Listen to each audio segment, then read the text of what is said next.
I rise today to urge support for Senate Joint Resolution V. This resolution officially petitions Congress to call a convention of the states limited to proposing a balanced budget amendment to the United States Constitution. Folks, I want you to know this is not, as some people have reported, a call for a constitutional convention. And I also want you to know that Congress could do this anytime they want, and they don't need to have a call to convention. They can just pass it, any amendment they want to propose. But it's time the states took it upon themselves to stop this massive spending that Washington's doing. If proposed by the convention and ratified by 3/5 of the states, the amendment would require the federal spending to not exceed federal revenue except during a declared national emergency. 19 other states have already done this. They have active resolutions on a federal balanced budget amendment. 34 states are needed to force Congress to issue a call for a convention. A federal balanced budget amendment is not, and I want to repeat, is not a partisan issue. The resolution has been adopted by both red states and by blue states. Just last week, the Ohio Senate passed the resolution by a vote of 28-3, with support of 70% of the Democratic caucus. It's not partisan, folks. It's only common sense. Government at all levels should have to live within its means and balance its budget. Like American workers, families, business owners do each and every day. And oh, by the way, Michigan does it every year. We have a balanced budget every year. But today, that principle is more relevant than it's ever been before. In 2008, the national debt was under 10 trillion. That's trillion with a T. You can't even count that high.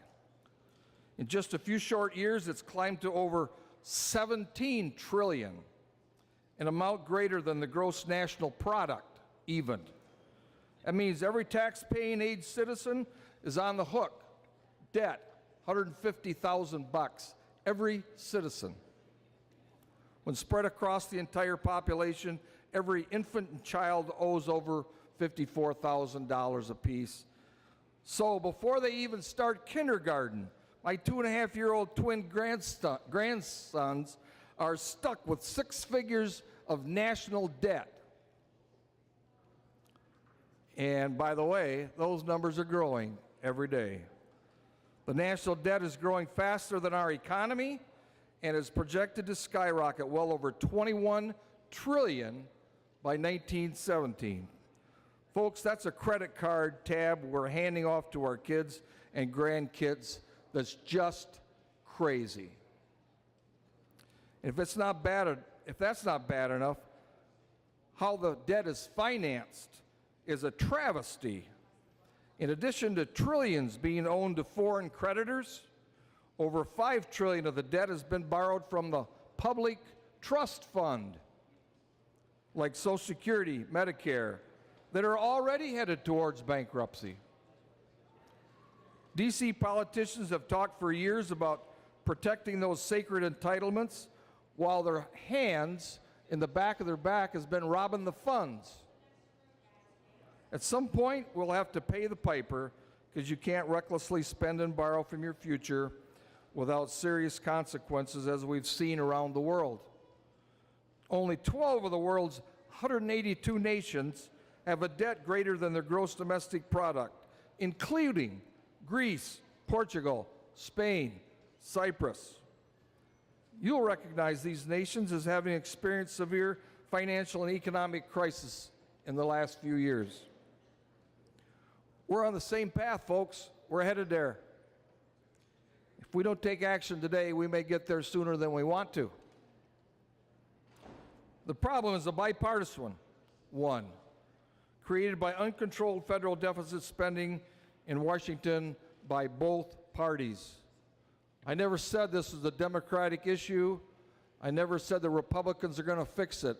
I only said we're both at fault, both parties, for what we're doing to our country.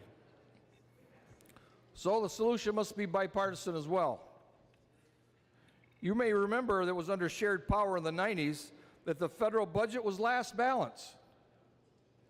But the stakes are so high today that we need a constitutional requirement to ensure this is the case every year, regardless of who controls Congress or the White House.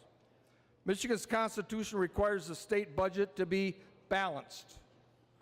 And if it's good enough for Michigan, it's good enough for Washington. We're giving them long enough to get their house in order, but all we hear is more rhetoric and gridlock. For the sake of the American taxpayer and countless future generations, now's the time for states to take the reins of leadership by proposing a federal balanced budget amendment. This amendment will put the brakes on a runaway federal spending and what has become a runaway federal government. Although balancing the federal budget will require some difficult choices, that's choices. They don't have to choose to eliminate some of the things that have been brought up that they're going to. It's the only way to set our nation on a path to long-term financial stability and economic prosperity. That's the legacy I'd like to hand off to my next generation and to my grandkids. Not a pile of debt and an economy on the verge of collapse. That's why I ask you for your support today on Senate Joint Resolution V, leading to a federal balanced budget amendment. And one thing left.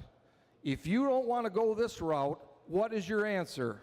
And how long are we going to have to go before no longer do we have a country that can even pay its own bills without borrowing money from countries that are actually against our whole country's lifestyle?